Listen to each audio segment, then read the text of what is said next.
ಅಪ್ಪಿತಪ್ಪಿಯೂ ಮಹಿಳೆ ಈ ಕೆಲಸಗಳನ್ನು ಮಾಡುವಾಗ ಪುರುಷ ನೋಡಲೇಬಾರದು. ಹಿಂದೂ ಧರ್ಮದಲ್ಲಿ ಗರುಡ ಪುರಾಣಕ್ಕೆ ಮಹತ್ವದ ಸ್ಥಾನ ಕಲ್ಪಿಸಲಾಗಿದೆ. ಗರುಡ ಪುರಾಣದ 19 ಪದ್ಯಗಳಲ್ಲಿ ಸ್ಥಾಪಕರ್ಮಗಳ ಬಗ್ಗೆ ಉಲ್ಲೇಖಿಸಲಾಗಿದೆ. ಗರುಡ ಪುರಾಣದ ಪ್ರಕಾರ ಮಹಿಳೆಯರು ಈ ಕೆಲಸಗಳನ್ನು ಮಾಡುವಾಗ ಪುರುಷರ ನೋಡಲೇಬಾರದು. ಒಂದು ವೇಳೆ ನೋಡಿದರೆ ಅವರಿಗೆ ನರಕ ಪ್ರಾಪ್ತಿಯಾಗುತ್ತಂತೆ. ಹಾಗಾದ್ರೆ ಆ ಕೆಲಸಗಳು ಯಾವುದು ಅಂತ ನೋಡೋ ಮುಂಚೆ ವಿಡಿಯೋಗೆ ಒಂದು ಲೈಕ್ ಕೊಡಿ. ನಾವು ಇಂದಿನ ಜನ್ಮದಲ್ಲಿ ಮಾಡಿರೋ ಕೆಲಸಗಳಿಂದ ಮುಂದಿನ ಜನ್ಮದಲ್ಲಿ ನಮಗೆ ಕೆಟ್ಟದ್ದು ಆಗಬಹುದು ಅಥವಾ ಒಳ್ಳೆಯದು ಆಗಬಹುದು. ಒಳ್ಳೆಯ ಕೆಲಸ ಮಾಡಿದರೆ ಒಳ್ಳೆಯದನ್ನೇ ಅನುಭವಿಸುತ್ತೇವೆ, ಇನ್ನು ಕೆಟ್ಟ ಕೆಲಸ ಮಾಡಿದರೆ ಖಂಡಿತ ಕೆಟ್ಟದ್ದಾಗುತ್ತದೆ. ಹಾಗೂ ನರಕದಲ್ಲೂ ನಮಗೆ ಆತ್ಮ ತೃಪ್ತಿ ಅನ್ನೋದು ಇರೋದಿಲ್ಲ. ವಿಷ್ಣುವು ಗರುಡ ಪುರಾಣವನ್ನು ಗರುಡನಿಗೆ ಹೇಳುತ್ತಿರಬೇಕಾದರೆ ಕೆಲವೊಂದು ವಿಚಾರಗಳ ಬಗ್ಗೆ ಸ್ಪಷ್ಟವಾಗಿ ವಿವರಿಸಲಾಗಿದೆ. ಕೆಲವೊಂದು ಕೌತುಕದ ಸಂಗತಿಗಳ ಬಗ್ಗೆಯೂ ತಿಳಿಸಲಾಗಿದೆ.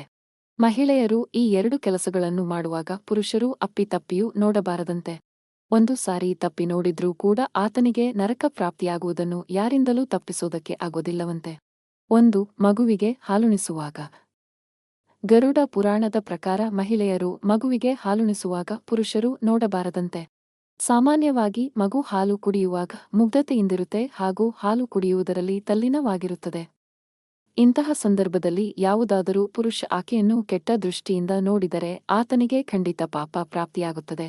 ಇಂತಹ ನಾಚಿಕೆ ಇಲ್ಲದ ಮನುಷ್ಯನು ನರಕದಲ್ಲಿ ಸಾಕಷ್ಟು ಕಷ್ಟಗಳನ್ನು ಅನುಭವಿಸುತ್ತಾನಂತೆ. 2. ಮಹಿಳೆ ಸ್ನಾನ ಮಾಡುವಾಗ. ಗರುಡ ಪುರಾಣದ ಪ್ರಕಾರ ಮಹಿಳೆ ಸ್ನಾನ ಮಾಡುವಾಗ ಪರಪುರುಷ ಕೆಟ್ಟ ದೃಷ್ಟಿಯಿಂದ ನೋಡುವುದು ಮಹಾಪಾಪ. ಇಂತಹ ಕೆಟ್ಟ ಮನಸ್ಥಿತಿ ಇರುವ ಪುರುಷ ಸತ್ತ ನಂತರ ನೇರವಾಗಿ ನರಕಕ್ಕೆ ಹೋಗುತ್ತಾನಂತೆ.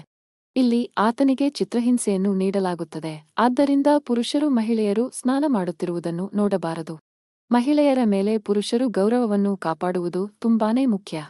ಗರುಡ ಪುರಾಣದ ಪ್ರಕಾರ ಓರ್ವ ಪುರುಷನು ಈ ಮೇಲಿನ 2 ತಪ್ಪುಗಳನ್ನು ಮಾಡಿದರೆ ಅವನು ಮರಣ ನಂತರ ನರಕವನ್ನು ಸೇರುತ್ತಾನೆ ಎನ್ನಲಾಗಿದೆ. ಅಷ್ಟು ಮಾತ್ರವಲ್ಲ, ಆ ವ್ಯಕ್ತಿಯು ನರಕದಲ್ಲಿ ಚಿತ್ರಹಿಂಸೆಯನ್ನು ಹೆದರಿಸುತ್ತಾನೆ ಎಂದು ಉಲ್ಲೇಖಿಸಲಾಗಿದೆ. Thanks for watching. Please subscribe, like, comment and share.